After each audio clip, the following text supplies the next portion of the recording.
Hey, welcome to Grassroots Champions Soccer Podcast, Episode 9, season finale for Season 1. We made it. Oh my gosh. We're here. What a trip it's been. Hey, in the warm-up, this is the busiest summer ever for both of us. We'll talk a little about that. In youth soccer, we're talking about responding to setbacks and also things you can do when you're not with your team at home or somewhere else. And then the professional side of soccer, we're going to talk about the two competitions that are going on currently. There's a North American Cup, or we call it the Gold Cup because we got to put labels on everything. And then we'll talk about the top transfers from the first transfer window. There's 2 this year. Oh, yeah, I forgot. Thanks for the reminder. In extra time, we're playing a game focused on Ray Hudson quotes. And if you don't know Ray Hudson, we'll explain it later. You're not going to want to miss this one. It's a fun game. And then the scouting report will introduce you to some of the ideas we have for Season 2, some of the guests we might be able to get on the show.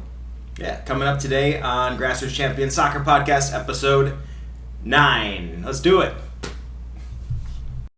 Yes. Alrighty, everybody.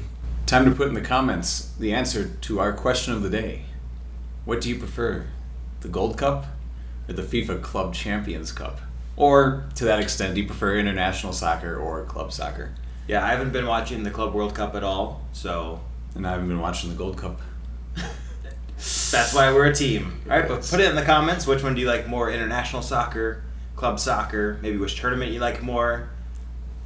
We'll talk about the World Cup later too, but just comment that one for now. Which one do you like more? Okay, the warm-up. Some exciting news for the podcast. YouTube is very tyrannical. They didn't let us post all those fun highlights from the EPL season last year. So we are now on Spotify as well. And this one will be on YouTube because we're not doing as many highlights. We're doing some youth soccer memes in extra time. I think we'll all be fun. Get a little kick out of because they're very relatable. Also happening, it's busy. I have 3 teams out of the 2 teams I have and 2 half teams. I call that 3 teams. You have literally 3 teams that you're keeping track of, and you guys keep winning. So you keep going places. So, yeah. Conquering the Midwest as we speak. Boys were just in Kansas City for the US-wise regionals. They got out of their group. Tough competition from Michigan, Illinois, and Kansas. And then, unfortunately, they lost in extra time in the semifinals to a team from Chicago. Good team. We got an early lead, but they were able to come back and score in extra time. And then they ended up winning the whole thing 3-0. So we actually gave them their toughest game. Very nice. So, yeah, like we said last episode, you go out of the state, you find some teams that are tough to play against, and those are quality games that you like. Right, that's what we want to see. So congrats, semifinals. Yeah, kids that's had a awesome. blast. Sounds like some good soccer going on. Also good soccer going on. My girls have been very busy. We just had 9 events in 8 days. So 9 trainings and games in 8 days, including a player-parent game. Great way to end the season. Who won that one? The girls actually won the girls' version. The boys, 13-13 with the parents, went to a PK shootout. I think Miss Murphy scored the winner, so well done, Miss Murphy. Good job, Mrs. parents. Murphy. Yeah, we're busy, but we're having a great time. And actually, I was able to sneak away from youth soccer for a bit to do your kind of job. I was at the Gold Cup. Ooh. So my friend Steven from New York, he got us tickets a couple months ago. Went there on Sunday this week.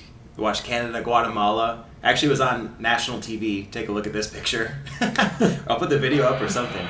But it's me and Steven and then a bunch of Guatemala fans around us. And I don't think I've ever seen... I didn't know we had that many Guatemala fans around. And I figured that some kind of traveled, but that Canada-Guatemala game, I walk in and it's all Guatemala fans. Wow. Very unexpected, but it was fun. This close to Canada. Yeah. I thought we have some more. But Guatemala, your fans are awesome. They made it a lot of fun. Some of them don't know all the rules that well, so they were yelling things, very vulgar things, kind of the whole game. Pointed at the ref or other players. They said, Corrupción de CONCACAF, which CONCACAF corruption when the ref made, for sure, a correct call. So, but it was fun. We're singing chants. I'm singing, Vamos Guate, Vamos Guate, Si se puede, and then after the game, Si se pudo. It was a great time. They brought the energy more than, the Canada fans, more than a lot of U.S. fans, actually. It was a great time. And then watching our boys play, strong. I was kind of watching not to dissect or analyze the game, but just to enjoy it. My friend and I are there. We got some Guatemala fans still hanging around, but that was great seeing that in person at US Bank Stadium, kind of seeing the potential for what the World Cup is going to be like when it's here next year. We're getting close, guys. And if I'm not mistaken, are those the two semifinalists that play this evening? They're playing in about 20 minutes from right now as we're recording. U.S. right here against actually one of my new favorite teams, Guatemala.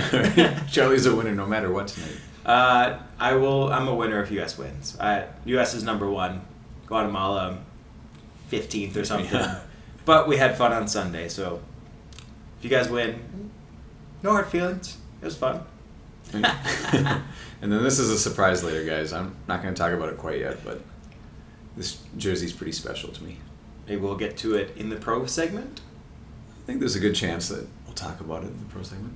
But first, we're heading over to youth soccer, talking about bouncing back from setbacks. Nate, can you tell us more about that? Yeah, and so there are a few scenarios that played out in Kansas City that made me think about, how do kids respond from certain things, whether it's a missed shot, the loss, an injury, getting benched, conflict with your coach. And so I decided to do a deep dive, kind of down a rabbit hole and just see what those setbacks mean, how you can kind of respond from them. And so let's say you miss an opportunity in a game and we had a missed opportunity.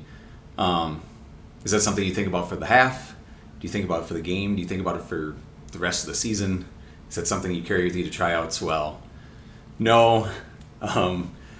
After doing a little research, missed shots come all the time. Shouldn't affect your confidence, but if it does, you guys, shake it off, take that next shot. Next shot goes in the goal, and your teammates love you. Coach is back on board. Forget about that terrible miss that you had 5 minutes ago. Yeah, we had one from about 6 yards out. It was tough, but yeah, it happens, and so there's always going to be that, and kind of talking about game losses too. Do you let that affect you going into the next game? And they kind of talked about, you use it to learn, maybe take something from it. And so, at the end of the day, losses aren't the worst thing in the world. You use it to get better, whether it's the next training, maybe team didn't switch it enough, so the next session is 100% switches.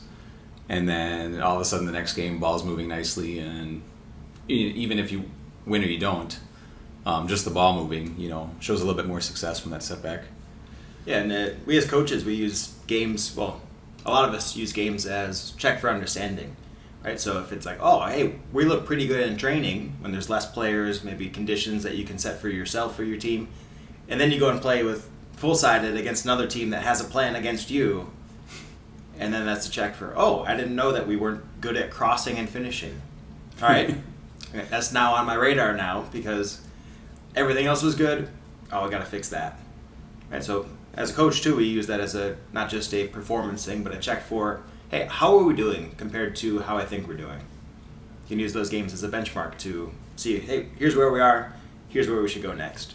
Yep, so it's almost a stepping stone instead of a setback, right? Yeah, and I think one thing that's great about just youth sports is we have thousands of games that you'll play from U7 to U19, and that's thousands, probably hundreds of thousands of mistakes, and are those mistakes or are those chances to learn? Yeah, I think they're chances to learn. And yeah, kids get, I think this is great, youth sports, kids get emboldened by that. They grow up faster than other kids, I think, because they've had hundreds of thousands of these stepping stones that kind of build them into the person that they're going to be. Yeah, it's good. Kind of the next thing that I looked at, it gets a little tricky, but injury, right? Because at times you're away from your teammates, you don't get involved in the games, you can miss a lot of time. And so some of the things they suggest for that is to, continue going to practices, and just being there for the social part of it. They also talked about taking that opportunity to maybe watch the tactics, go to the games even though you're hurt, see how your team sets up, or maybe you can find a new role, just from watching. Yeah, I think there's things you can learn. Actually, I'm going to get to that part in my youth soccer part, so I won't say too much, but save it for the next one. Yeah, you're still part of that team. You still support. You still stay connected even though you're injured, because you're going to have to jump back into it. And that's your team. Support your team. Yep. And then my last one, it happens a lot, and I don't think it happens as much in club, at least not until the later years, but losing your spot in the lineup or losing your place on the pitch, that kind of thing. And I know that's tough for people. And they had mentioned just talking to the coach and even asking, like, is this something I'm doing wrong? Is somebody doing something better than me? How can I get those minutes that I was earning back, or maybe more minutes than I had gotten before? Yeah, there's Arteta. I just saw this video of him saying he's talking about playing time and how he makes decisions because we have 7 left backs, so there's competition there. We keep signing more for some reason. Right. But he said, someone asked him, like, do you think your playing time's fair? And he's like, well, there's no such thing as fair, because what's fair to me is not fair to you. What's fair to you is not fair to me. So I don't try to be fair. I try to be open and honest and just tell the players, this is what I'm doing. Here's why I'm making this decision. And then if they trust me, then we can move forward as a team, and I'm always welcome. They're always welcome to prove their spot and take it back. So, hey, that's great. So for any of you coaches watching, take that into consideration. If your player asks you, that's probably something like maybe they were afraid to do, or they had a little fear in seeing like what's going on. And so just being honest and being open. Yep. And then your coach especially is the right person to talk to. It's not right to go behind the coach's back and be like, can you believe coach isn't playing me? Club directors. That's not going to solve anything. Going to your coach is going to be the best for that. And then they can tell you exactly, like you said, hey, you don't do this. This guy does this. That's why he's getting more minutes. Maybe it's an effort thing. Maybe it's a fitness thing. Maybe it's attitude. Something that's a little bit different between you and that player, right? It's not that you are a bad player. It's just, hey, we get a different look with Nate on the field. He could win more headers than Charlie, who's not winning any headers. So he'll never lose the ball, and if it's not my right foot, I can't keep it. Different kinds of players, different kind of maybe tactical looks at it, especially the older you get. So don't get down, don't get too depressed. Ask your coach. That's how you do these things. And Charlie, I think you have some things you want to talk about in the youth aspects this week. Yeah, for sure. This is the 4th of July week. Very exciting. Woo! We don't have any noisemakers. It's not January, so sorry, guys. Thought that was for extra time. Coming up. But I wanted to talk about some things you can do outside of your team training environment to keep improving. Like we said, we like to get better every single day. And there's plenty of ways you can do that as a soccer player. Nate, any that you could think of just off the bat? How about at home? I know we got pug goals right here. We got a backyard right there. Yeah, I think training on your own. The boys. Somebody was out there at 7:30 this morning. I don't remember which one. But was it you? Yeah, I was working on my PKs. I don't like losing to these guys. No, that's when I'm drinking my coffee. I'm not lacing One-handed up. PKs? Although I did lace up last night. I was kicking the soccer ball around Breckfield. Ooh, all right. Nate's back at it. Yeah. But I see there's like soccer tennis in the basement. We got the pug goals. We got neighbors. Seems like they're always playing every time I'm here. This is the youth soccer neighborhood. For sure. There's like 20 soccer kids that I know of that I have coached before that are in this neighborhood. So that's awesome. I know there's more. Okay. But other things you can do at home if you don't have a sibling or a neighbor or a friend or a dad or someone like that you could play with, make friends with a wall, right? And ask your parents, okay, make sure that it's a wall that you're not going to destroy by hanging up a Kaká jersey or scarves or anything, or kicking a ball against it, I mean. See that little white spot, guys? That was a soccer ball. Collateral damage for the podcast. Yeah. Right, and that's the only damage for season 1. That's not bad. But make friends with a wall. That's your best training tool. If you strike against a goal or a rebounder, that's great, especially because it's kind of real. You actually score on goals, but you got to go and get it. Got to dribble it back or pass it back and then shoot it again. So, they say that ball striking is kind of for lazy people when you don't do it with a wall. Maybe a wall's lazier, I don't know. But it comes back to you. You get more reps. Foot skills, I think, is where it's at, though. That's where you get more of a workout, because with ball striking, I can kick this ball. It comes back to me. I get to stay right here. Don't have to move. Foot skills, everywhere the ball goes, you have to go. So, one thing I used to do when I was a kid was dribble around my house. And I'm not like doing it like an obstacle course, okay? Soccer dad out there, you're going to go crazy and make an obstacle course. You could. I think you did make one before. I got 100 cones in this house somewhere. But by dribbling around, I just mean when I'm going from room to room, I'm bringing a soccer ball with me. Even when I'm going up or down the stairs, I try to bring the ball with me, practice lifting it up. This is stuff I would do as a teenager, and my brother got upset because he tried to do it, and my mom yelled at him, and he's like, "What? Charlie's doing it?" And she's like, "Well, he can control it." Yeah, that's right. And you're getting all these little reps, right? It's kind of like shadow boxing. I'm not going up and actually doing these full moves, but me rolling the ball, me using the bottom of my foot or the inside or outside or top of the foot or the back heel or whatever, just to manipulate it going around my house. That's one way that is pretty low key. You're probably not going to damage things. So a lot of parents will probably go for it, but just bringing your ball with you, right? Not going crazy with it, just bring it with so you can get some reps. What else do I have here? We have the wall. We've got dribbling around. Oh yeah, rebounder, sibling or parent. They could use me. Yeah. Hey, there we go. Yep. Ask mom, ask dad. Take them out in the yard and have a kick with them. And I think that is something that we should do before you do anything else. Is you at home try to do as much as you can before you go to a private trainer or a group trainer, which I think there's a time and place for sure. But I think there's lots of solutions that people overlook at home, so definitely try all those things. If you have just like a couch that you can hit against, that your parents aren't too worried about. There's maybe one right there, big couch, nice one. Like 2006. Maybe he's taking some soccer balls. But yeah, that's the best thing is find a wall. And these things are pretty low cost, right? If we get a goal or a rebounder, that's $300. That could be 6 sessions with a private trainer, or even in a group session, right? But there comes to that point where, like this was me in high school, I didn't have girlfriends, I didn't go to parties, I didn't do anything except for play soccer.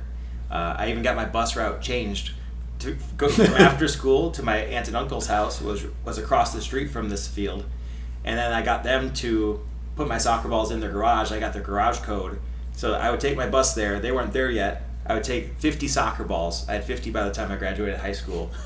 Bring them to the field and just play. This was before I had my driver's license. Play until the sun went down and my parents came to get me, and then I had to bag 50 balls. But there's things you can do. Like there's lots of things out there you can do by yourself, which cost $0 or a few dollars, right?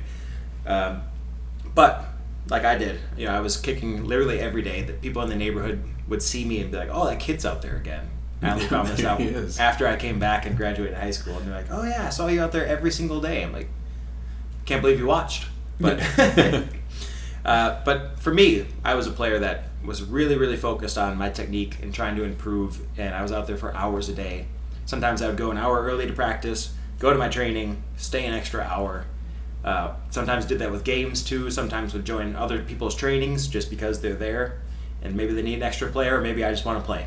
So, but I got to the point where I could only go so far by myself, and then when I was 23, actually, I learned how to snap my knee when a ball striking, how my whole body works together as you're striking a ball, how you can use different parts of the feet and different patterns, and how you can train that. I became maybe 3 times the player I was when I was 22 versus when I was 23. So that's where maybe some private training or group training comes in.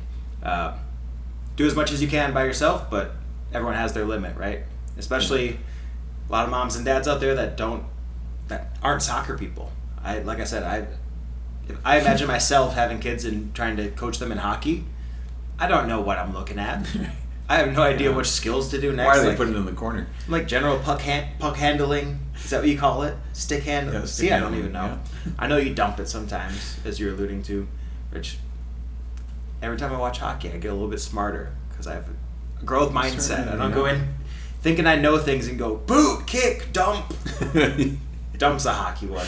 But yeah, I think there's things you can learn. The team did that, though. It was a PSG against Inter Miami. They did. Right off the kickoff, dumped it right down by the corner flag. And it was like right next to the corner flag, right? Pretty impressive, actually. Good accuracy. But yeah, there comes a point where it's like, okay, we've done as much as we can, especially trying to keep it low cost. Now it's time to go to someone who is an expert in these things. Or maybe you're looking for extra motivation. I've heard this from parents too, very recently, where they're like, I keep pushing him, and he doesn't want to do it. I'm like, but he listens to you. Like, that's what being a coach is, right? I'm the soccer guy. You're the at-home guy. You're the guy who tells him to do his chores and do his homework and all these things. He doesn't always want you to be the fun soccer guy too. So that's where a coach can also come in. Some other ideas other than things you can do at your house, active training at your house, supplemental training is watching professional soccer, or not even pro soccer. Go watch, let's say you're a U12 player right now, go watch your high school play, or go watch your U18 team play, and you can kind of get the next level of soccer without having to watch Arsenal and trying to figure out whatever the heck we're doing with all the fluidity and the players moving everywhere.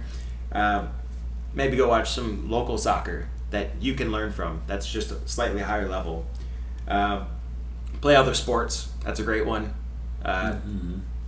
Everything is year-round now, especially basketball. People are still missing due to basketball, even though it is June. Oh, it's July right now. July. Oh my gosh. We're already in it. They're still playing basketball. Yeah. AAU, I think it's called. Yeah. Yeah. It's 3v3, AAU. But soccer's year-round.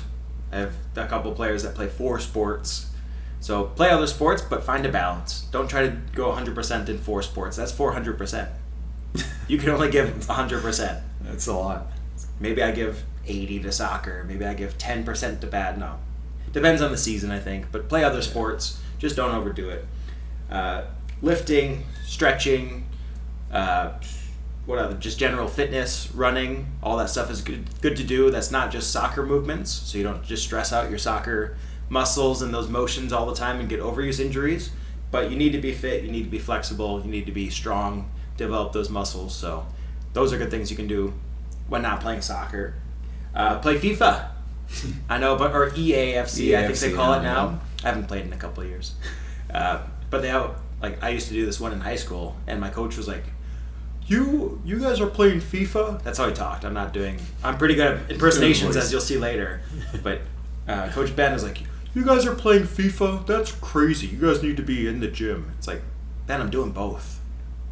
But FIFA actually helps. He's like, no, it doesn't. I'm like, yes, it does. And that's when Be a Pro mode came out, when it's just you controlling one player, and it gives you feedback. From your perspective, yep. Gives you feedback on your positioning, so you know if you're out of position. It gives you a score when you do a quality pass, a really good pass, score a goal, or when you lose the ball, make a bad decision, make a bad tackle, then your score goes down. So I tried to explain that to my coach. He didn't get it, but that's a way you could get better. And also, I think we talked about this one, visualizing last week, where I just think about the game. Right? I imagine myself going through these motions. Maybe you could do that while you're dribbling around your house. Where I come up in the island and the kitchen's right here, and I go, ooh, and then juke it out. But visualizing, right? Thinking and picturing yourself doing those things helps you get better at soccer. It's proven by science. I don't have to study, look it up. And then the last way you can get better is by taking breaks. I think my girls just had 9 events in 8 days. We need a break right now. Yeah. Go shoot some fireworks. And don't get hurt. I had people from not just my teams, but other teams in my age group too ask, so what do we do this week? I'm like, we have a game on Monday, and then you enjoy 4th of July the rest of the week, and then I'll see you next week. Oh, but USA Cup's coming up. Yes, we need to be well rested for USA Cup. Yeah. It's not just go, and more is not always more, which there's all these options here that for you to do at your house or other places with private trainers or other ways that aren't just literally just playing soccer. But more is not always more, especially for those players that play multiple sports, or that soccer player that you know that's obsessed with it. Maybe we know a couple of those. Oh yeah, maybe 2 of them are in the room with us right now. But taking breaks is good. You need to take breaks. They say work hard but rest well. If you only work hard, that's when overuse injuries come, and maybe you get burnt out. You fall out of love with the game. Whereas if you take breaks, I guarantee you, after this week, 4th of July, you're going to come back very, very excited for soccer the next time you get to play. So it's a little bit of both. You got to work hard. You got to rest well too. Maybe that means sometimes I take a break from soccer. Maybe if it's too much. I've heard this summer, not just from a bunch of players I know. Oh, he wants to keep going to soccer, but his body's breaking down. I'm like, you can't play without a body. Okay? I know that his passion's going to be there, so let's come back next week, give it literally a 2-day rest, and let's see what happens. Player comes back, brand new, even more excited than before. So scheduling breaks, 4th of July is a great time to do that, other holidays, but just throughout the year, you got to take breaks. You got to rest well. That's how it's done. Nate, any thoughts on that? Things you can do? Thoughts on any of those, or maybe new ones that you have, or maybe some favorites? I think those are all really good. I think kind of one of the things you highlighted earlier, but we didn't get into it, is, we do have like the 20 soccer players in the neighborhood. Mm-hmm. And there's times where they're all out there together, or even 8 to 10 of them, and they're playing over, and I forgot pickup games. What am I thinking? Yeah. That's like the main one. And people have come to me because I do private training or small group training, I like to call it. I don't like doing one-on-ones, but sometimes it works. Sometimes players come to me and they, let's say, maybe just got done with high school season, or they're in the middle of their summer season, and it's high competition. So the parent thinks, I need to get them up to that high competition, and it must be through private training. Sometimes it's just through having fun. Yeah. That's the best thing, is if you love the game, you're going to do well at it. You're going to run an extra mile during the game versus if you're not having fun. So I think pickup game is the best. If you can have a pickup game with your mates, that is number one. I can't believe I forgot that on my list. Maybe because it just comes automatic, right? But go play with your mates. This summer's a great time to do it. In Minnesota, before we have to go back indoors in, 4 months. It's coming. It's like 4 months away from going back indoors. Snow's already in the forecast, you guys. Oh, get out there and play. Get better. I was going to allude to this really quick, too. I don't know if you kids are going to take this into effect, and I don't know exactly who or what it was, but there was maybe half a dozen high schoolers training up at Maple Grove High School fields, and they were just doing like a little 3v3 game. But anyway, the team that conceded had to do a lap around 4 turf soccer fields. And so, they're getting their fitness, they're having fun. It was 6 guys. I don't know if it was Maple Grove High School or who it was, but I just thought that was really cool. Yeah, you get your fitness in, you get some competition, and you have fun because you're playing 3v3 with your friends. So, lots of great things. Hey, you guys, comment. Tell us how you get better every single day. Is it by playing FIFA? I know some of you play FIFA every day. Some of you play FIFA every day. Is it taking breaks? Has that worked for you? Is it doing private training? What is it? What worked for you? Let us know in the comments.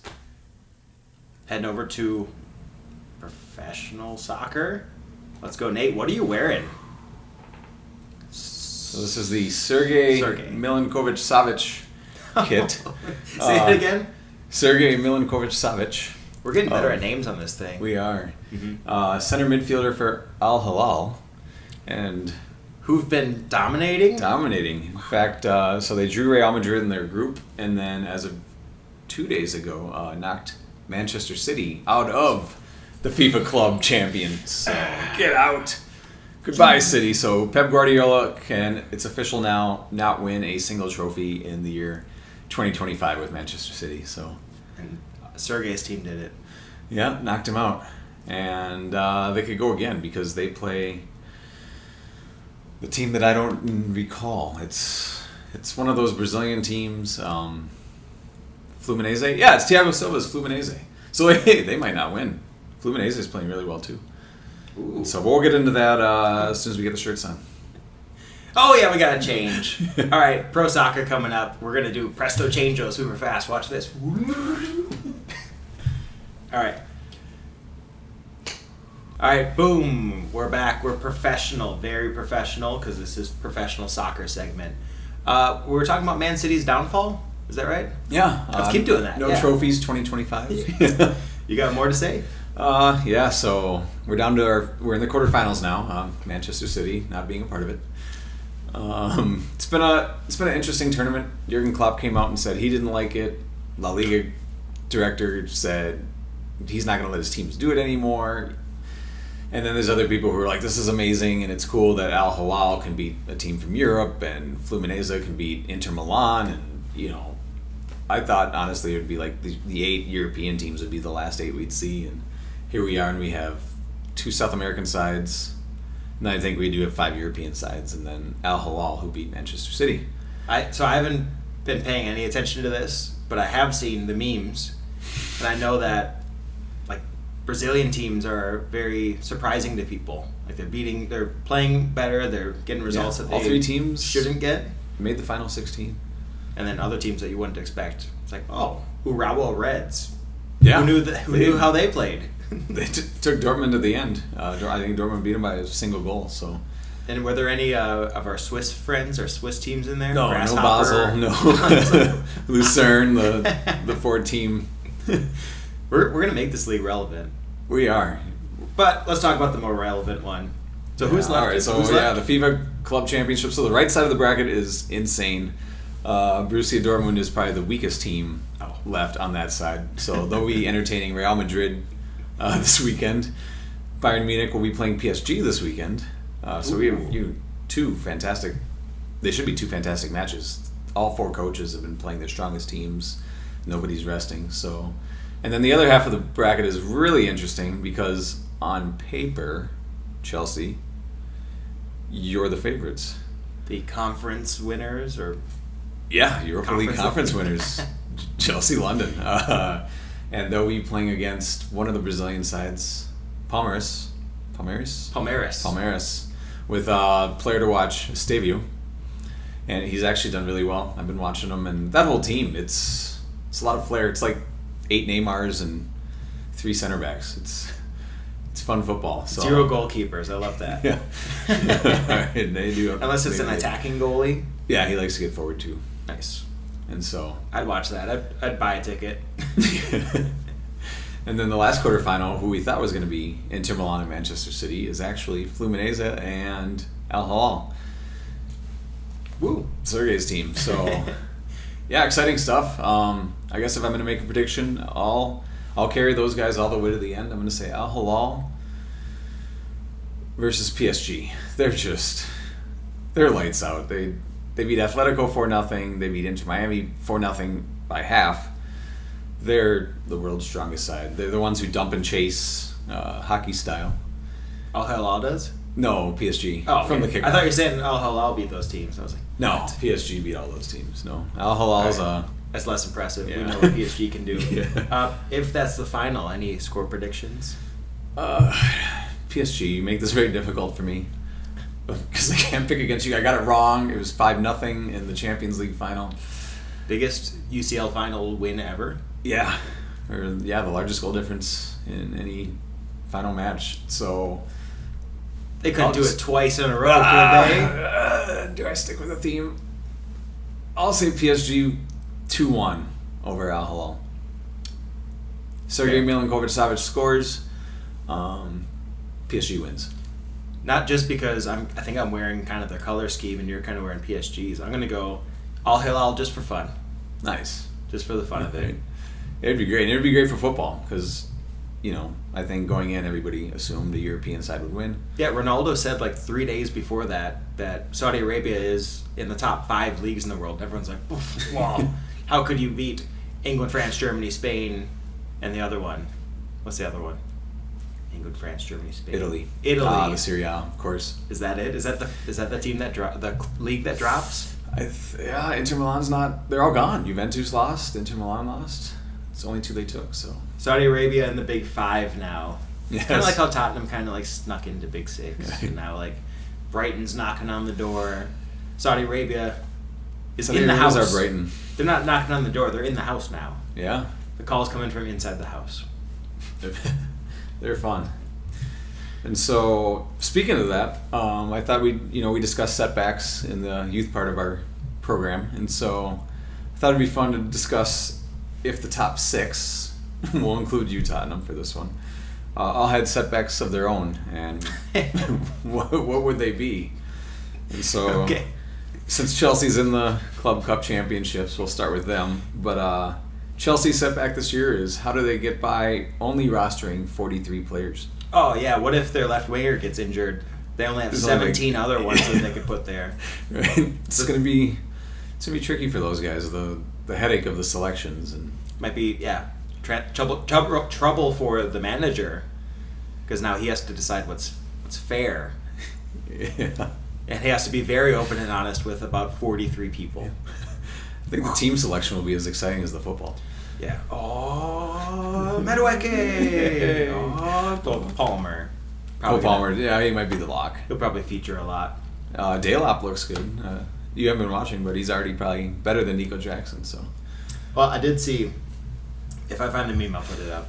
But it's João Pedro, Delap, and Nicolas Jackson. playing next to each other this season. And it's highlights of them just getting red cards and throwing bows at people, bad tackles, and just red card. It's like, that could be their front three. I laugh, but it could be accurate. So, the bad boys of Chelsea, huh? Yes. That used to be John Terry. Yeah, I think he was the only one, right? Yeah, the rest of that team was pretty clean. Yeah. But all right, Manchester City. Can you guess what their potential setback could be for 2026? No, just tell me. I'll guess on the other ones. Another trophyless season. Ooh, that would be a big setback for a team that has already spent $200 million this summer, and no longer in the club. I don't know if I brought that up yet, but they're no longer in the club championship, FIFA Club Championship. So yeah. I thought it was gonna be like Pep marring his face like he did last season. Like, Pep, what happened to your nose? He's like, I was very upset, or whatever he said. It's like, this guy takes it serious. Yeah, he's less water. I think he's getting back with his wife now. Everyone is saying that when they broke up, that she was the major tactician. Now she's back, apparently. So, well, in that case, no more setbacks. They might be winning the quadruple. We'll see. People change. Manchester United's potential setback. Having the same season as last time. You're almost spot on. I said relegation battle. Okay. Please, dear God, no. But yes, that would be a potential setback, I think, if we're playing with the likes of Burnley, Leeds, and Sunderland. Not Sheffield United, Sunderland. Yeah, welcome to welcome back, the big boys. league. Who'd you guys bring in so far? We've made one signing this summer, and probably the right guy for what we're trying to do. I'll get into it later. Oh no, I didn't put him in the top 5. I think Cunha, I had them 6. Yeah, Cunha from Wolves, who, if you watched episode 8, I think he was in there half a dozen times for those goals. So yeah, if you watched it on Spotify, not YouTube, you could see Spotify. 2 of his goals in the top 20, I think, something like that. I'm excited. Garnacho, probably be going to Chelsea here in a matter of weeks, but I've heard a few places because he's not happy. Yeah, the Instagram is. But it also sounds like your club is not happy with him. Oh, so yeah, it's mutual consent. Like Emerimson talking about his attitude and how he needs to fix it, and Garnacho, instead of fixing his attitude and maybe going and asking his manager, why am I not playing? He goes, well, now I'm not playing. Now I'm not going to play even harder.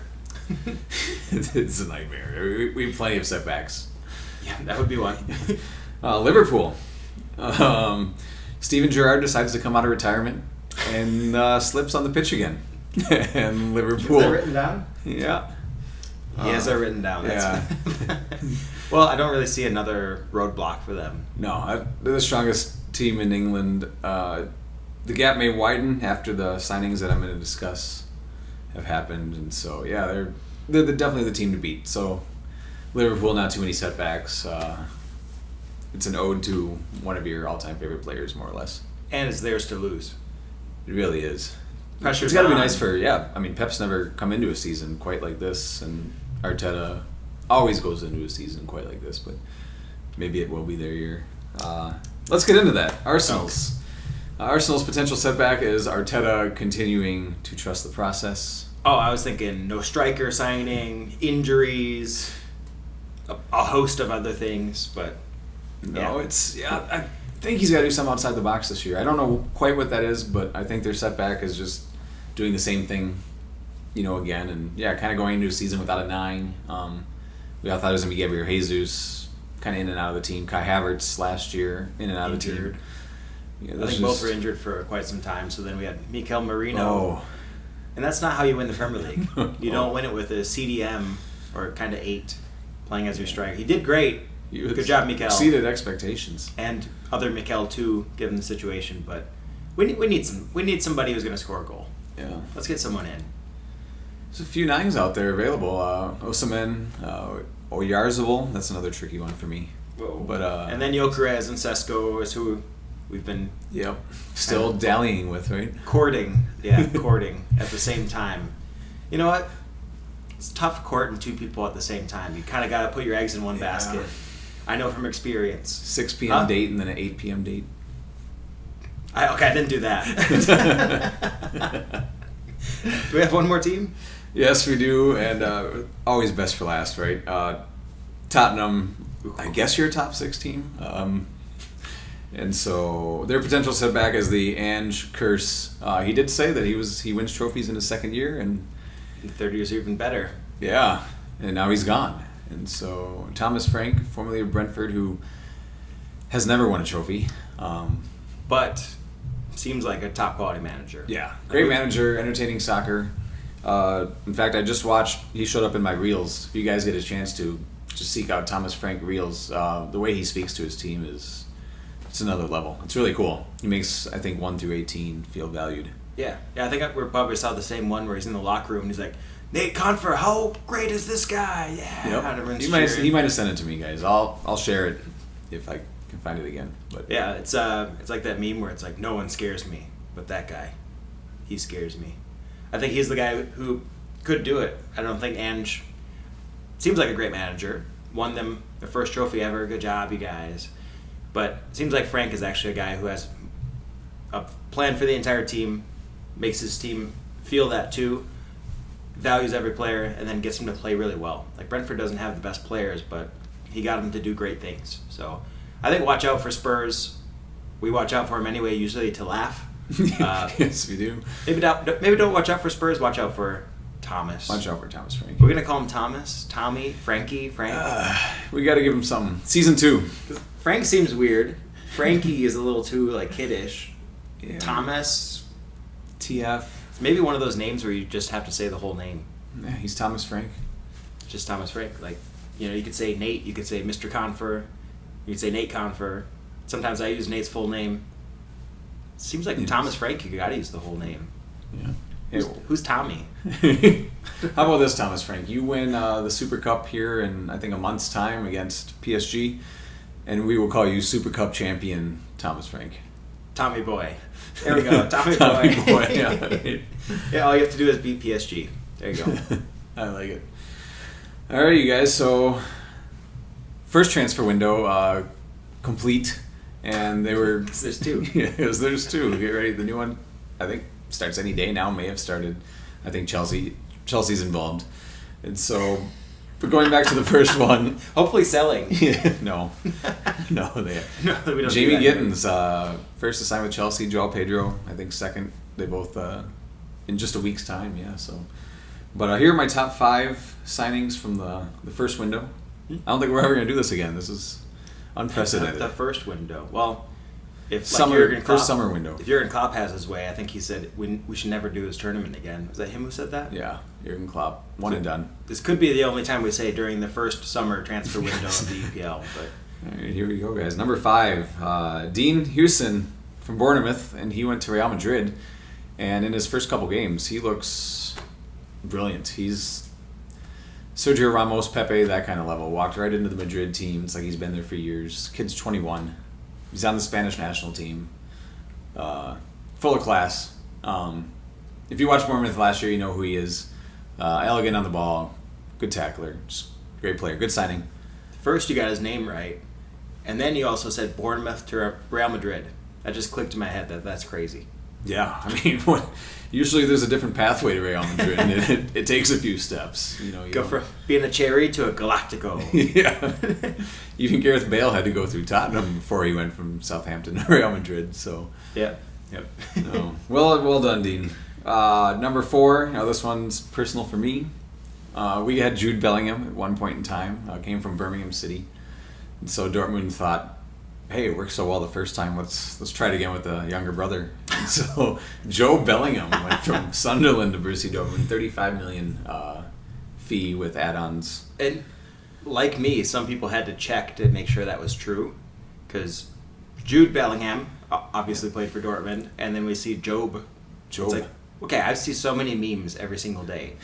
That must be a joke thing. No, he's a real person, Job Bellingham, and he's fantastic too. The only, I think, kind of disappointment was he got his third yellow already of the FIFA Club Champions Cup, and so he has to miss the next match. Next match, who? Against his brother Jude Bellingham in Real Madrid. Oh. So yeah, I'm sure they'll meet another time this year, though. But, yeah, there's the 36 team table, Champions League guys that we're both going to be a part of. So I'm not putting it up again. We'll put it up like 4 times. Episode 1, guys. Number 3, and I think they were wrong. I looked up the English pronunciation of his name last time. I'm going to do the Portuguese one this time, but Estevao, or Estevao, I think. We could do 2 Portuguese. Yeah. Call him what you will. But he'll be signing with Chelsea after this tournament. I guess I kind of put him in the wrong window, but he's been great. I think he's one guy who could actually walk into this Chelsea team of 18 attacking midfielders. So, and he's, what, 17, you said? 17, 18, yeah. He might have, I think he celebrated here, or he is going to soon, so. All right. Real deal. Well, I'm looking forward to a skiller in the Premier League. People are saying the systems are taking over and system soccer, where it's like, oh, Man City, like, we don't dribble here unless your name's Doku. Yep. And just go like this and then dribble and shoot most of the time. Or cross. It's like it's 2 things. He shakes and then shoots or dribbles or crosses. Or whips one in. Other than him, though, it's like all these Premier League teams are now... we used to have Steven Pienaar, we used to have Ronaldo, Aaron JJ, Lennon. and all these triggers, right? And now it's more system soccer, so I'm excited to see a little bit of that comeback, that Ronaldinho vibes. Ronaldinho vibes. A fun player to watch. Yep. Doesn't just get it and pass it every time. This next one's really hard for me. Might have to shed a tear for... well, you guys all know. If you've watched every episode, my favorite left back in England was Milos Kerkez of Bournemouth as well. Bournemouth, what are you doing? Selling everybody. And Kerkez on the low. He's valued about 50 million euros. Liverpool got him for 40 million euros, and he should be day 1 into Andy Robertson's left back spot. 20% off discount. Yeah, it's crazy. League champions, but we won't make you pay for him. Yeah. Choices, business. Yep. He'll be thundering down the left side, overlapping runs with Luis Diaz and Ryan Gravenberch. Should be fun to watch. And then the number 1 transfer of the first window for the last time, maybe, is... And this was a little more expensive. I think if he meets all his add-ons, it'll end up costing Liverpool 155 million euros. Something like that anyway. Biggest transfer in Premier League history. Yeah, if you guys know me, like, this said player and Declan Rice, they've always kind of been my top 2. Like, those are the dream signings. Declan Rice went for 105. Can't get Declan. No. We're keeping him. Would you sell him for 155? I don't think you would. So Declan's still better than this guy. Plead the fifth, no comment. I wouldn't pay 155 for this guy, but tell us who it is. All right, guys. Florian Wirtz, formerly of Bayer Leverkusen. Liverpool got him. He's going to be there.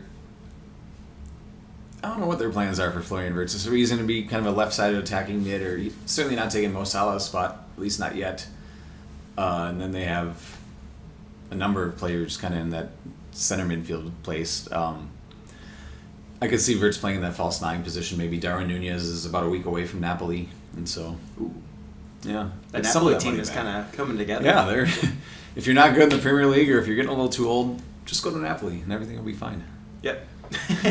Yeah, but that'll be exciting. I didn't watch too much of Wirtz yet, but what I have seen seems like the real deal. As soon as there's haters out there, of course. As soon as the transfer was released, I saw compilations of him messing up and losing the ball and being weak, but... Oh, 12th man. Yeah, they were one of the culprits, yeah. But yeah, that's a record for the Premier League? Yeah. I think Declan, Pogba, there were a couple that were like, Caicedo, they were all kind of in the same zone. Enzo Fernandez, Wirtz blew it out of the water, so... Speaking of Mr. Paul Pogba, Monaco, is that right? Monaco, yes. Yeah. Monaco's first 2 signings, Ansu Fati and Paul Pogba. I'll put a meme up here that said, like, DHgate will be hearing from me this year. If you don't know DHgate, that's like the Chinese wholesale website where they make jerseys that look pretty real. You can get them for like $25. It's like, DHgate will be hearing from me. Oh, yeah. I have 2 Paul Pogba jerseys already. Why not 3? Yeah, what's one more? All right, Charlie, it says here you have a game. I do. Okay, guys, get ready for this. Now, you know who Ray Hudson is. Oh, I certainly do. Ray Hudson. He gets me excited about corner kicks. I think he's Scottish. Does that sound Scottish, right? Yep. And he's known for his great commentary. He's not like Peter Drury. Peter Drury, maybe the best to ever do it. Beautiful words. paints a picture for you, really builds it up, makes it dramatic. Ray Hudson does that in a different way. He's a little crazy with especially with his similes, comparing players' actions and players' tendencies to just the wildest things. So I have a little game for us here. And this is the Ray Hudson, did he say that guessing game? So Nate did not see these. That was too loud. Everything is new to me. I have 50 Ray Hudson real or fake quotes here. It's Nate's job to figure out which ones are real and fake. And then we're going to go through these quick because we don't have time to do 50 and spend a bunch of time on it. I'm going to do my best Ray Hudson accent. So get ready for that. He has a crazy accent, okay? And like I said, I'm pretty good at accents. We're just going to see how this goes. Okay, so Nate, I have a sample one to start to warm us up. For those of you who don't know Ray Hudson, here's a little smattering of what he brings.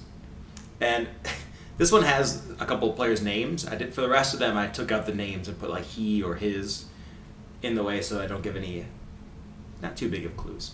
Okay. First one. Ingenious football from the little bearded bandy-legged beauty Isco. Murata peels away from his defender like a tissue on a toilet roll. He gets all his calculations right, and look at the header. His neck twisting like Linda Blair from The Exorcist. That does sound like Ray Hudson. I'm going to say that's a Ray Hudson official quote. Yep, that was the sample one. That one is real.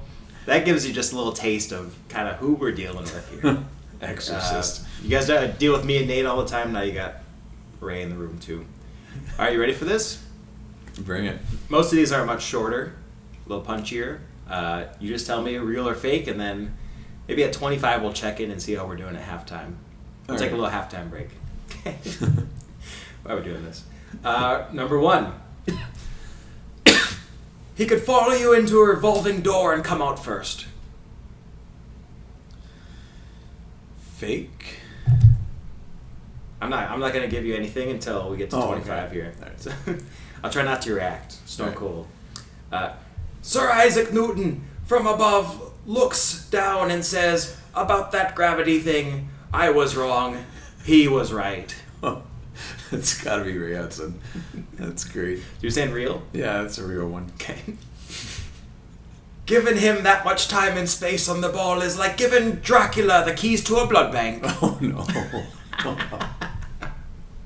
I hope that one's... I'm going to say real. Okay. It's clever if it's not. He's like a flamingo in a disco, dancing, dizzying, dazzling. Ooh. Sounds like Ray Hudson, but I'm going to say no. I'm made up. All right.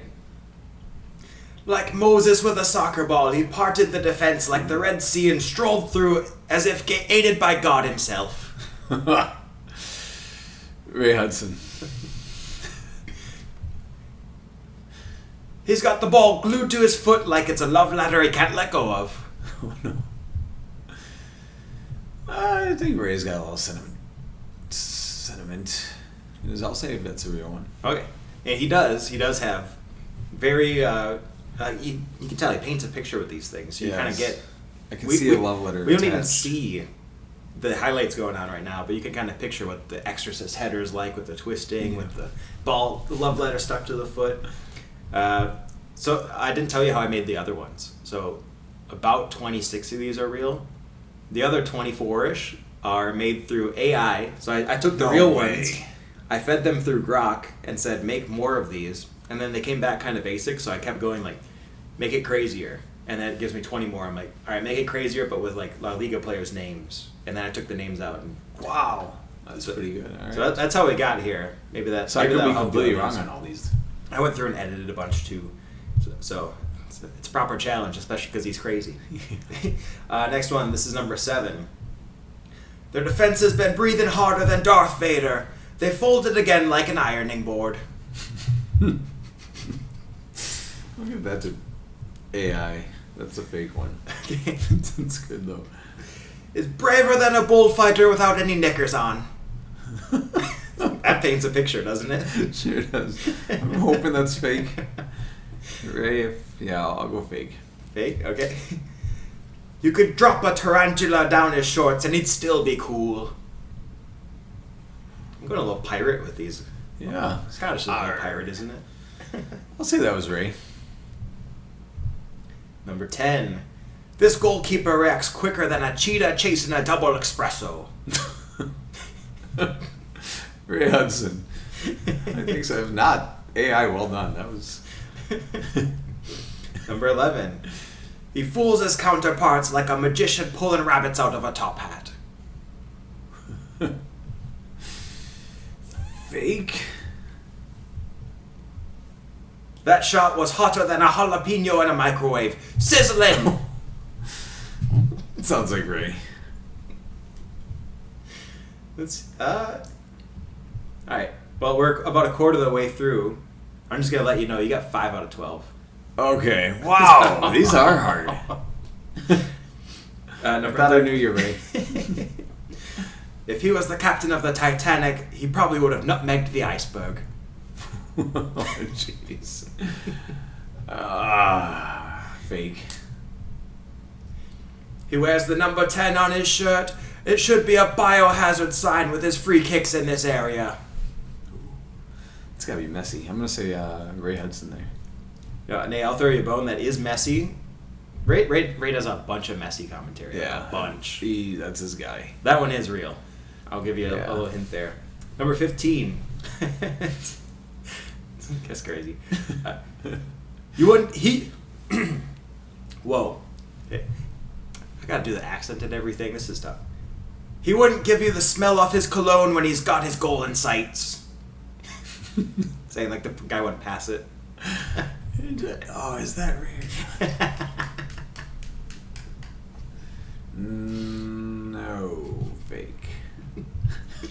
A goal so precise it's like Michelangelo sculpting with a laser beam. Ray Hudson. Number 17. He slots the finish calmer than a Zen monk sipping chamomile tea in a hurricane. Ray Hudson? Is he that funny? This fella has got more tricks than a circus clown. AI. If that was you, Ray, that was kind of not your best work. He's got better. Yeah.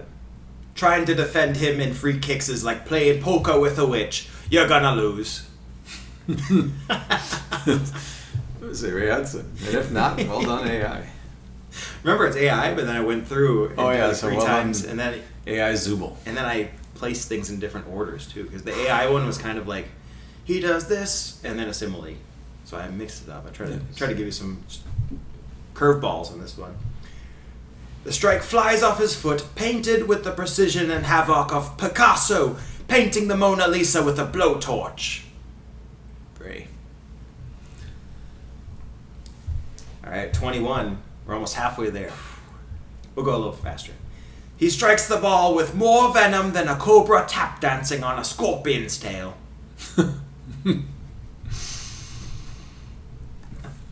Fake. Yeah, how can cobras tap dance? I don't know. Tap shoes. That pass cuts through the back line sharper than a samurai's katana through a watermelon. It's pretty sharp. I could be Ray. I'll give it to Ray. All right, last 3 before halftime. Extra time now. We're in added time. He could find the needle in a haystack with his sense of smell. AI. He's more creative, isn't he? He's cleaner than Neutrogena with his finish. I hope that's Ray. It's funny. All right, last one of the half. Get off your sofa and pick up your jawbones off the floor. That was a world-class save. Ray. All right, at halfway, we are 11 of 25. Any ones that you were wondering about there? Throw you a couple. Neutrogena. Neutrogena was real. Yes. Let's see. The samurai sword one was fake. No. Well done. Tap dancing on a scorpion one was fake. You got that one right. Let's see. You got tarantula down his shorts, and you'll still be cool. That one was real, and you got that one right. Oh, nice. You also got Isaac Newton. That one was right. It sounded like him. Dracula, the keys to the blood bank was right. Picasso was not him? The Picasso one is fake. Wow. The Mona Lisa blowtorch. Yeah. Yeah. Darn it. Sounds like something you'd say. Hey, anyone's game. You know, we come back from setbacks. Yes, right? we do. All right, here we go. First half. So go talk to your coach. Yep. Come back for a second. Okay, ready? Yep. Here we go. The Croatian conjurer weaves passes tighter than a Gordian knot.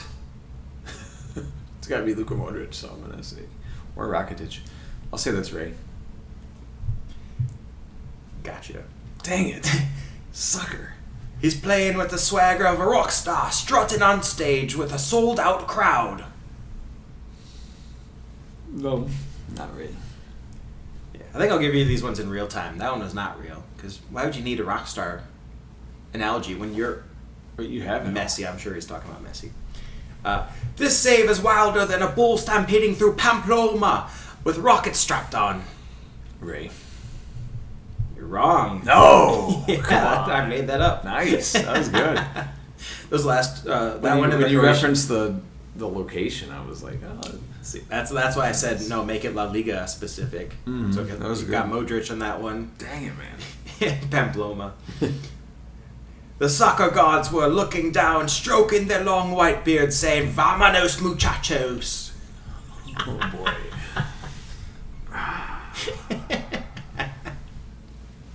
That's you. Wrong. No way! Come on. You said that about Real Madrid. Wow. Vámonos, muchachos. Defenders try to follow him on Facebook, but then he comes out on Twitter. That's how evasive he is. Jeez. It's getting harder. Tell me that's Ray. Yeah, that's him. Nice. Yeah. I think that was about Messi, maybe. So. Yeah, he says you follow him over here, he pops up over there. Facebook, Twitter. Astonishing with that left foot. It's like a big hypodermic crossed with a Stradivarius. So, and big syringe mixed with a very fancy violin, right? You. That's Ray. No. That's Ray talking about needles and painting pictures. String instruments. He tames the ball like a sorcerer, charming a dragon in the Bernabeu's cauldron. Ray? No, I made that up. Dang it, man. Higher than an eagle riding a jet stream over the Alps, his head soars above the others. Majestic! Ray. No. Come on, you got majestic. I knew I gave you the majestic. Ah! Yeah. His word is fake until you said majestic. His word is magisterial. Oh, yes. Oh, by the way, we're on 34. His free kick curls like a comet doing pirouettes around Saturn's rings. Oh, jeez. It's you. Yeah, that's fake. Yes. His finish is cold and calculated as a banker's heart. That's a pretty good He's one. that clever, too. Ray? That's right, yeah. Nice. Cold and calculated as a banker's heart, if you didn't get that through my fake Scottish accent. Very apt. Pretty good. Yeah. He literally... I almost did it in my American accent. That's crazy. He literally disperses his atoms inside of his body on one side of the defender and then collects them on the other. Charlie Zubel. That's a real one about Messi. Yep. Wow. He's got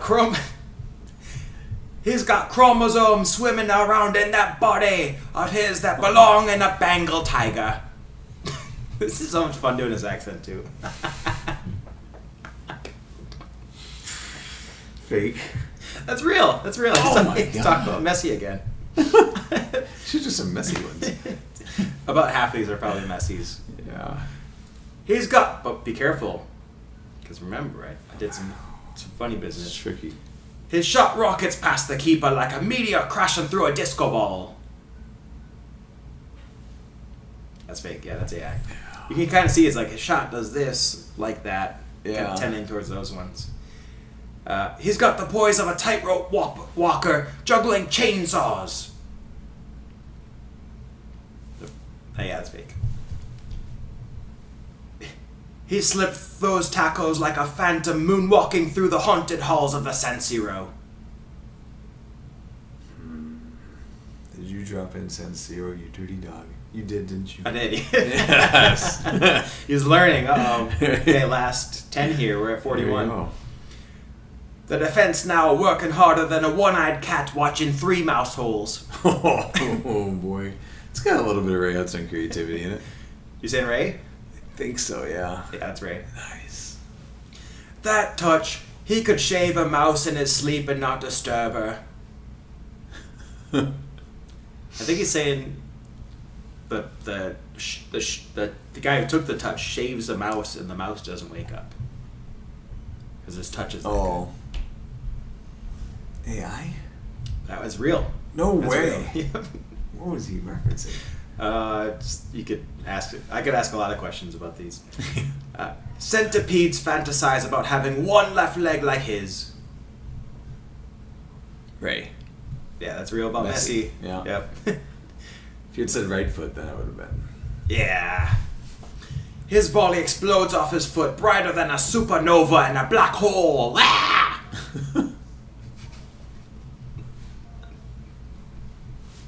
Yeah, that's fake. All right, oh my gosh. Let's see. Is Ray Hudson upstairs? Yeah. Did you guys hear that? Comment if you heard that. All right, last few here. Guess which kid it is. Like a seamstress stitch in silk, he beautifully threads that pass between the tower and setbacks. I think he uses towering. Ray. That's fake. Oh. He's a gladiator wrestling a hydra in the Colosseum of Camp Nou. You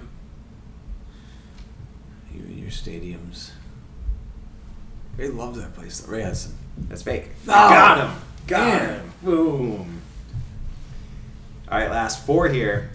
You're at 28, by the way, over half. All right, I'm happy with that. Recovery. We recover from setbacks, Yes. don't we?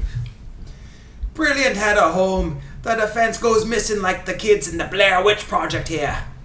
Dang it. Kids out there, as Nate figures this one out, don't go watch Blair Witch Project until you're older. Yeah, you 18s. Fake. That one's real. Oh, come on, That one's Ray. real. Come on, buddy. Like Betamax, they don't make him like him anymore.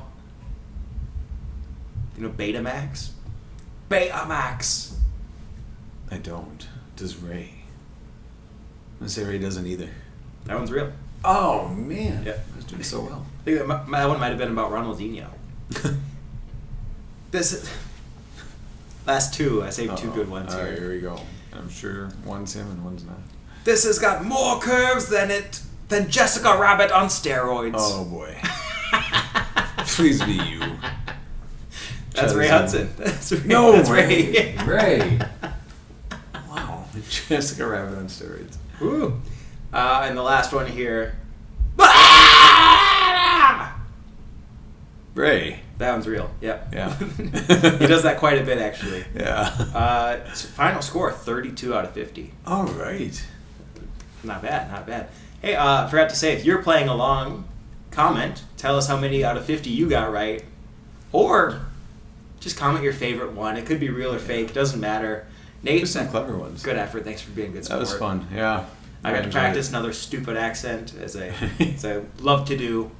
And Nate, now it's time. You know, we had a bunch of highlights from the EPL season last year. YouTube stinks, but we're on Spotify You can't. now. Huh? You can't. You can't. YouTube, you can't. Yeah. I think we can upload this one, though, because coming up next in Extra Time, we have youth soccer memes. I think that we can all relate to a little bit. Coming up next, once we change. See you on the other side. All right, Extra Time, we're looking at youth soccer memes, and who better than our kind of half guest here? You want to introduce yourselves? Yeah, this is one of my youth soccer players. One of the U13s that went to Kansas City. This is Logan, our defender. And we're going to be looking at some youth soccer memes. And Logan, I guess maybe try not to laugh. Tell us if these are realistic. Have you seen this before? Here's the first one. This is, no one should ever force their kids into a sport, but then here's me immediately after my baby is born, showing him highlights in the crib. No one ever did that to you, did they? Little bit. Little bit? Little bit. This one, I don't know if this is AI or not, but I thought this was great. Lord, Jessica! Your kid's not getting scouted! Let the damn 9-year-olds play! Good Lord, Jessica! Your kid's not getting scouted! Let the damn 9-year-olds play! Any parents ever annoy you on the sideline? Yeah, I do. A few. Yeah, Any Jessicas that you know? Nope, no Jessicas. All right, here's the next one. When I hear my U10 parents talking about how they have to join the elite team for recruiting purposes. Do you suffer from a mental illness? Do you think you do? Are you delusional? Do you suffer from a mental illness? Do you think you do? I think that's a real thing. People with Instagram pages. Do you have an Instagram page for your soccer? Yeah, for soccer. Yeah. Just got one. Yep. Yeah. I think now is about the time, but U13 parents, not U9. Yeah, not U9 or 10. No one in college is looking at what you're doing at U9 and 10. Just saying. All right, rec parent finds out. Players? Well, not to be dramatic, but I do have a really good soccer player. She literally plays 5 years up and scores no less than 5 goals every game. She's so good.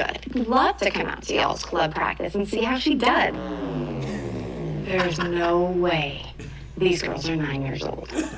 Your team's... That's real. That's definitely a real one. It's I hear that a lot where they're like, oh, she scores 8 goals a game. I'm like, well, we are very organized and we know how to play. Yeah. So Yeah, rec soccer is built different.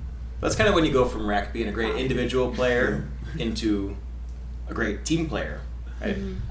Do you ever go through that when you were going to competitive soccer? It's like, oh, I need to figure out, maybe I'm not the best guy in the field anymore. Now I'm even with these guys. We're playing against other good players. Yeah. You have to adjust your game, right? Mm-hmm. A lot.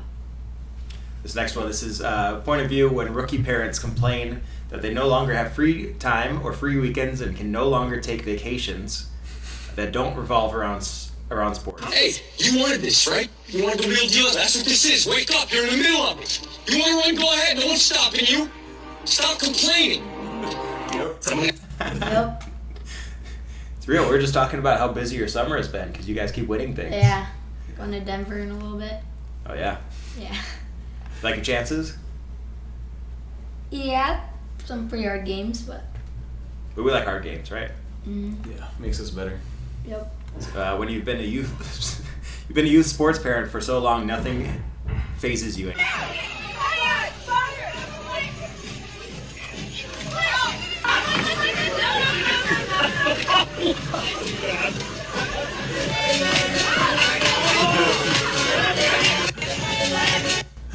Well, Nate, I'll turn it over to you. Is that real?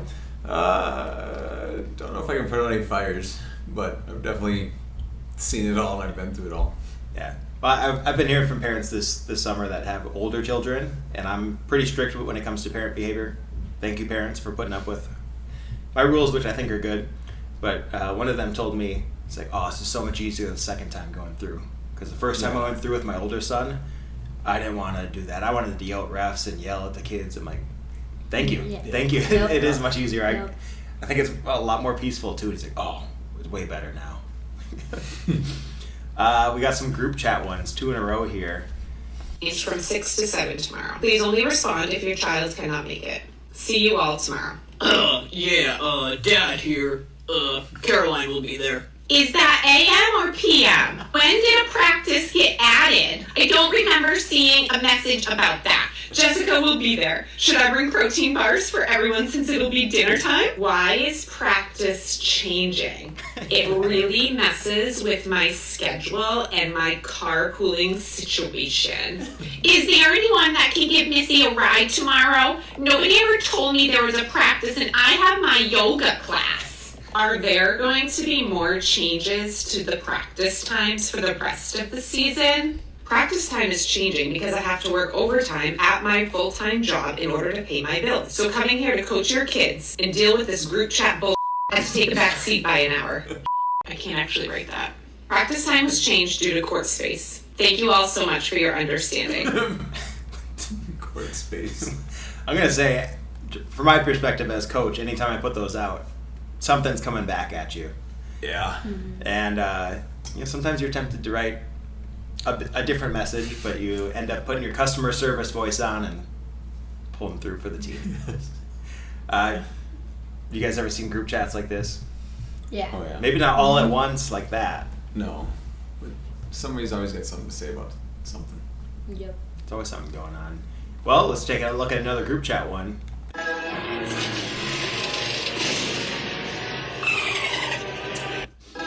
It says, when you're on your way to heaven, but God sees your group chat about your kids' club team. Yeah, some people have a group chat outside of the team group chat. They have their own group outside of the team one because they don't want certain people on it. Yeah, I learned that a few players years do. ago. I know the players do. Yeah. Oh, Some parents some, do too. Some teams do. I know who you are. Here's a crazy, maybe a tiger mom. Oh yeah, okay. This is that one mom on Yes, everyone's team. I'm crazy. Yes, I cuss a lot. But yes, I'm as real as you get. That's real. That's real. Mm-hmm. You know, we love to have them on our team though, don't we? We want someone It's who's nice to gonna have one. get Yeah. the team going. You get a little bit of crazy. That's all fine. You get two on the same team. Watch out. Fireworks. This one is asking, hey, would you like to be the team? No.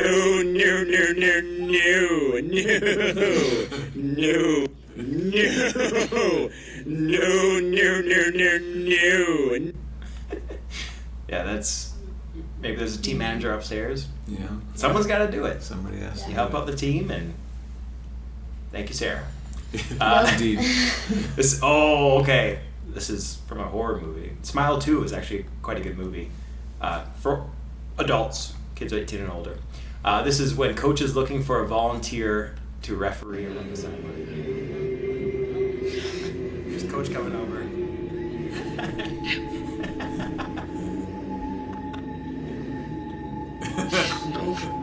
No, stay away from me. Yep, I don't want to be AR. It's happened to me once. Yeah? You've had to be Yep. AR, haven't you? Yeah, in one of Aiden's games. You gonna start reffing soon? Is that right? Yeah. Hopefully. I think you'd make a good ref. Yeah, he's fair. Fair. Yeah. And there's this thing in refereeing called perceived fairness too. So you gotta be perceived as fair as well. Yeah. For later. Just get started for now. So I think this one's about playing time. It's let's see. Club parents when their kid sits on the bench for more than one.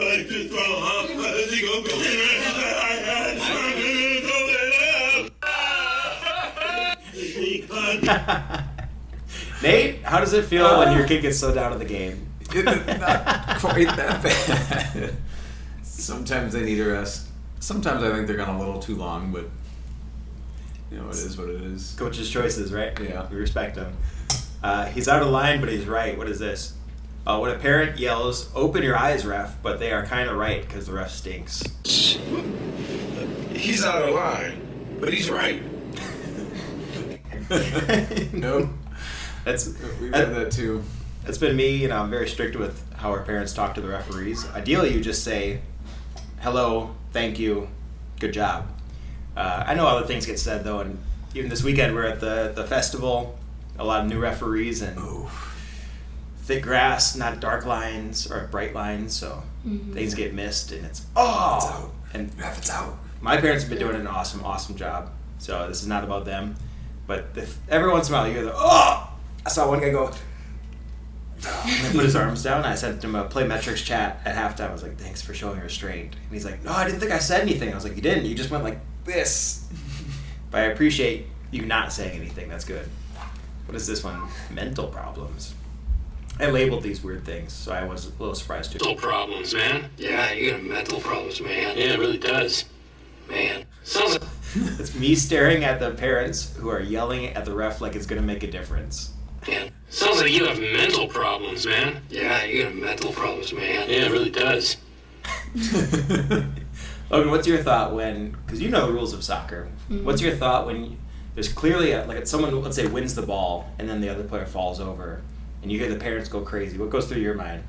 I'm saying it's not a foul, so Like Yeah. the player hits the okay, ball, okay. but the sideline goes crazy. do you just go like, hey, you wish you could just be like, come on guys, be quiet? Yeah. Or But, do you like the energy a little bit? Yeah, a little bit. But sometimes it's like a little much. Like they're yelling loud and stuff. Yeah, Nate, calm down. That's me. Yep. It's definitely For sure, this guy. I only got fired up once this entire year, and we were playing a Wisconsin team, and our players clean through on goal. First minute of the match. Yep. Clean through, gets taken out from behind, obvious red card. Everybody lost their minds, and the ref gave a free kick, and that was it. Player survived, and the game changed as a result. But the director of our club, our coach, the entire bench, myself, other parents, we all kind of lost it, didn't we? But it's about as red as a red card gets. Dark red. It's maroon. This is one, I think it's as a coach when you only have 40% attendance at your trainings. First there's sadness, then anger, and self-blaming, nausea, tears, sleepless nights. I guess Is that that how has you to feel? feel. Yeah, I plan a session for like 10 players and then 6 or 4 show up and it's like, well, we're playing power and finesse and 2v2 plus 1. I'll jump in as a neutral. It's soul sucking. It's bad. I don't think players like it either, right? About that, huh? Yeah. Very rarely do we get under like 14, 15. Well, you know who's not going to have that problem? Chelsea Football Club. No. You can play 2 full-sided. Yeah, They you can. play almost Yeah. 3-team Just soccer. about. Almost 4-team soccer. They showed a session where they were doing 2 9v9 scrimmages side by side. It's crazy. They can go ahead and do that. Good job, Chelsea. This one is trying not to melt down after losing a game we should have won. And this is Ned Flanders from The Simpsons. I remember this episode. And I can say this is for sure. Calm down, diddly diddly diddly diddly diddly. They did their best, shally illy illy dilly. Gotta be nice, hostility diddly diddly diddly. Ah, hell, everything done. That one's real. That one just that's happened. real. We had 2 games this week, teams that we're catching up on. We've improved a lot since the fall. And we're like tied with them, and then they go ahead in the last couple of minutes and score, and it's like, No, everything's okay. Diddly, if we diddly. won, diddly, I would be a lot happier, a lot more happy, but, you know, focus on improving. Yep. Setbacks. Setbacks, we keep moving. This is talking the, we're in the coach section, obviously. This is me talking to the one kid in the back of the huddle that won't stop talking when I'm addressing the team. This is, Are you done? Are you done? Are you done? Are you done? Are you done? Yep. I think your team has that a little bit, huh? Yep. Yep. oh, I wouldn't expect that from your team. There's a little bit Yeah. going on. His name There's a starts few with players. an L. Not in Is this it room. Logan? No, Ra- not quite. name rhymes with Mooey. Ah. No, does he? No, He's not pretty really. good. This is U9 days. He was active. You are mine now. What is this? Oh yeah. This is that first practice after tryouts with the new players. Stop whining. You kids are soft. You lack discipline, but I've got news for you. You are mine now. You belong to me. You're not gonna have your mommy son behind you anymore and wipe your little douches. Oh no, it's time now to turn this mush into muscles. No more complaining, no more Mr. Kimball if you go to the bathroom. Nothing. There is no bathroom.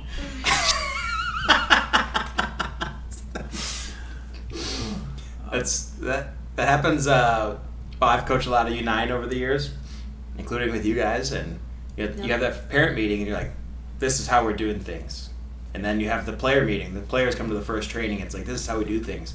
That's not how Coach Nate did it. I'm not Coach Nate. We're doing it this way. Oh, we did it that way last year. We like that. Well, now you're gonna learn to like this one. Every year it happens. What is this? Okay, this is Coach when he has too many pregame espressos and wants to hype the players. Time that I want to let you realize that this is probably a party that you don't want to attend, but you're locked in. This is Can you tell when your coaches have coffee or not? Sometimes. And they have a little too much. But other times, probably not. Yeah.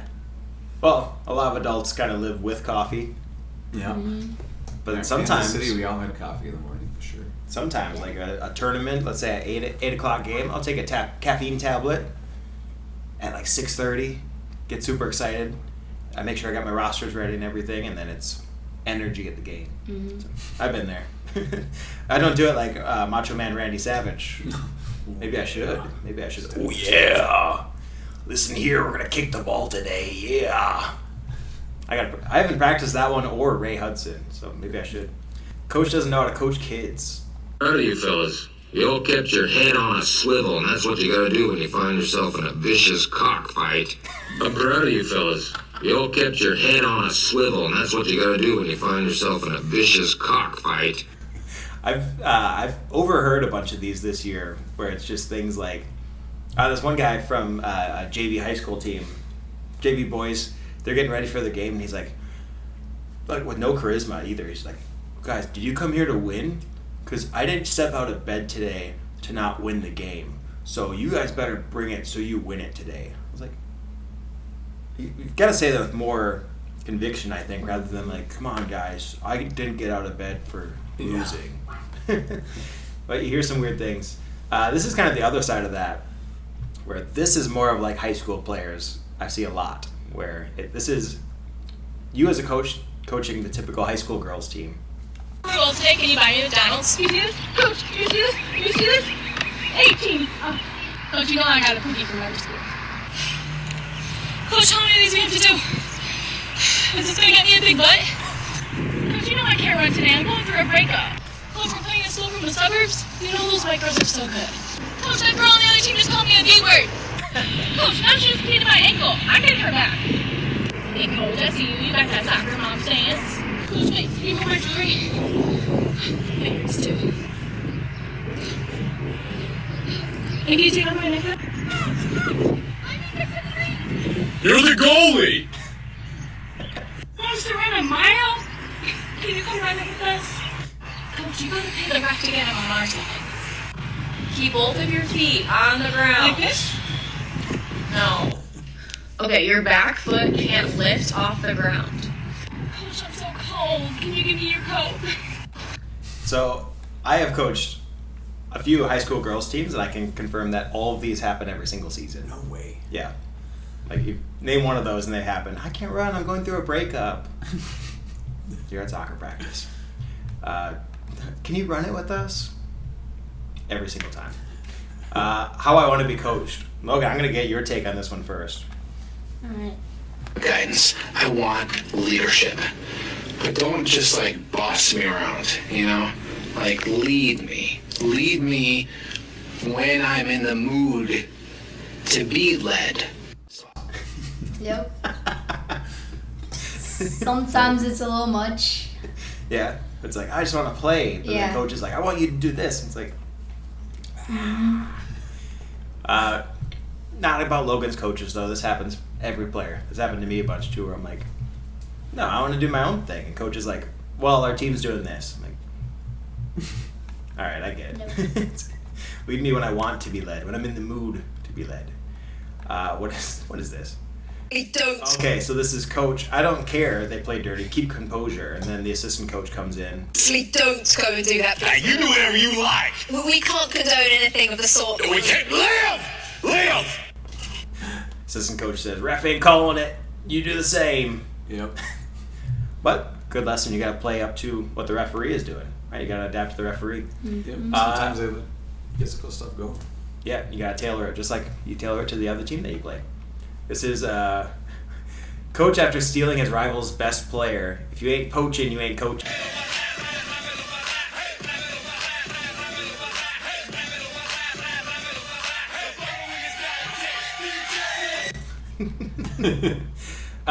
We know who that is, I think. We don't have to name any names. No names today.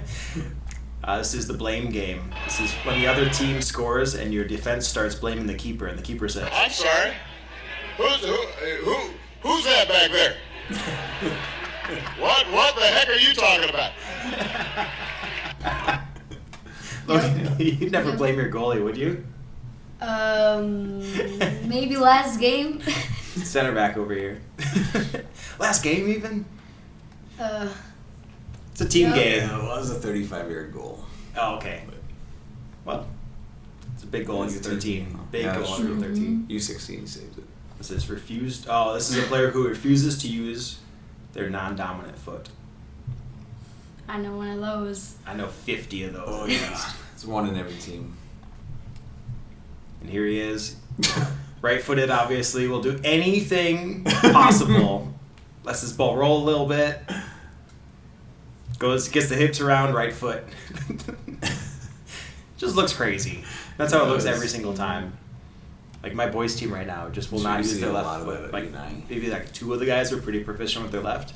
The other guys will go outside of the right every time, even though they're going straight left. I'm like, you got to use it. Come on, that was crazy what we just did. This is one for the midfielders out there. This happens a lot in amateur ball when you skip the midfield. You know what skipping the midfield is? He's good at it. And there's a time and place to skip the midfield, but then you get in these adult league games where this happens a lot.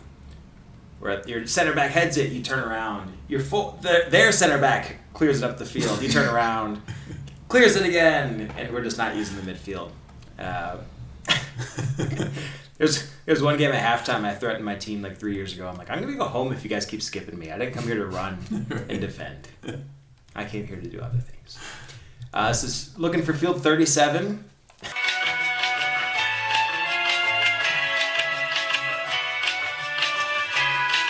That happens a lot. 2 visitors at the National Sports Center. I think we have 55 fields. Correct me if I'm wrong. And some of those are broken up into other fields too, as you guys know. But here's when you finally find the field at your tournament.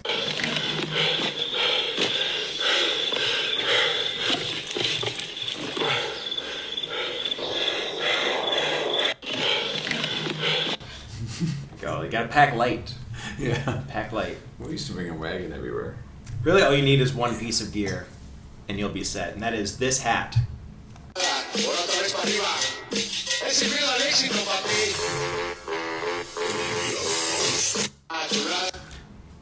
I do need one of those. That looks like one of the clubs around us that has straw hats. You know what I'm talking about. Oh, yeah. I want one of those. They look sweet. I do too. They kind of look fun. I have now 3 of those like sun hats that go all the way around, but maybe like twice a year I'm brave enough to wear one because a lot of times it feels like I look like that.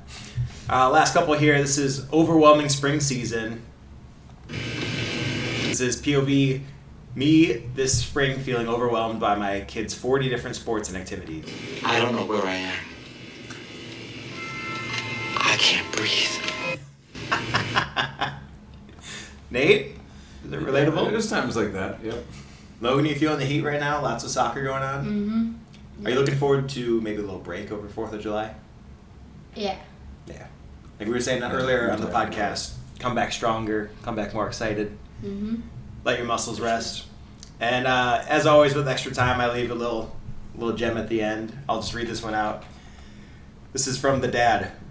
My favorite sports team keeps losing so much I don't even want to watch their games anymore. But my wife tells me I have to because it's just 9-year-olds playing soccer and we have to support our daughter. All right, relatable. I'm kind of at that point now where my teams aren't winning. We're improving all the time, but it's like, I'm going to be there all season. Gets tough after a while. Gotta support them. All right, that was extra time. Logan, any favorites there?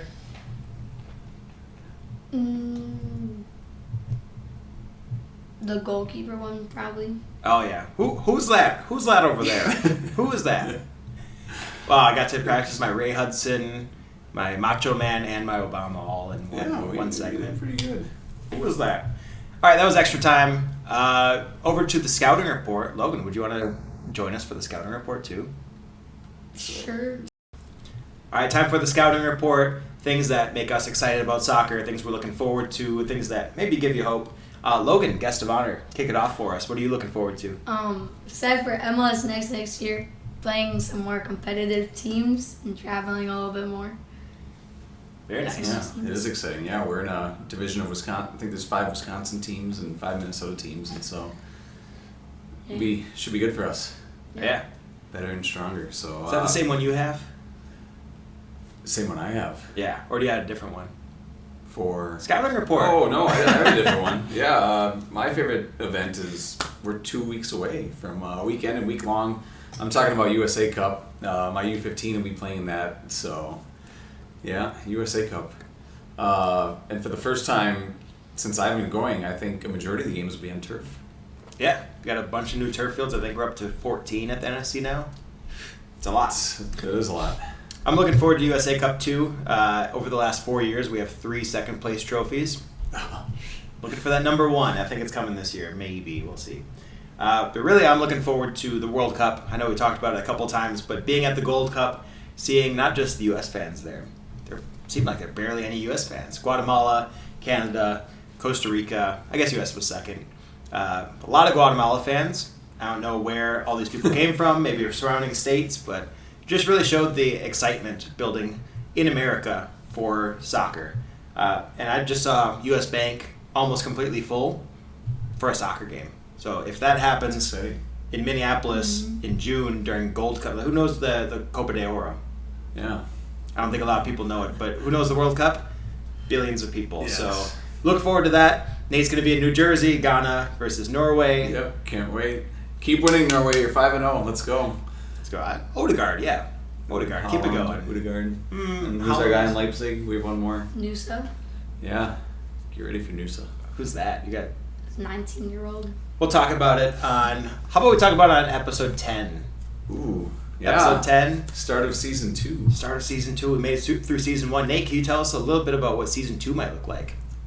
So season 2, hopefully more guests, more perspectives. We can get people to come in and talk about, try out. Season will be next. I think that's probably where we'll kick off season 2 if everything works out. And so I'm so much looking forward to tryout season. You can too, though. We're going to be talking with our next guest, I think, about tryouts. That sounds good to me. After we come back from July 4th week, get back at it right before USA Cup. Everybody. Let's go. Serbia. They got their own day. Yeah. Enjoy July 4th. Comment. Tell us what you're looking forward to. How about that? We done that before? I don't think we have. Well, let's do this. Comment, tell us something you're looking forward to. Give us your own scouting report. Then, like, share, subscribe, comment. Put this in the group text to all the boys. The boys need to hear about this right now. Put it in the group text. Logan, put it in your group text. Yep. I think you did already. Subscribe all the places, including Spotify. We're out here. Spotify now. YouTube. This one should be on YouTube still. I don't think we broke any copyright laws. Let's find out, though, and then tune in next time. We'll find out in episode 10 how many copyright strikes we get next time. See you then. Grassroots Champion Soccer Podcast, episode 9, season 1, in the books. Let's go! Hey, thanks for joining us, Logan, and we'll see you guys soon. Happy 4th.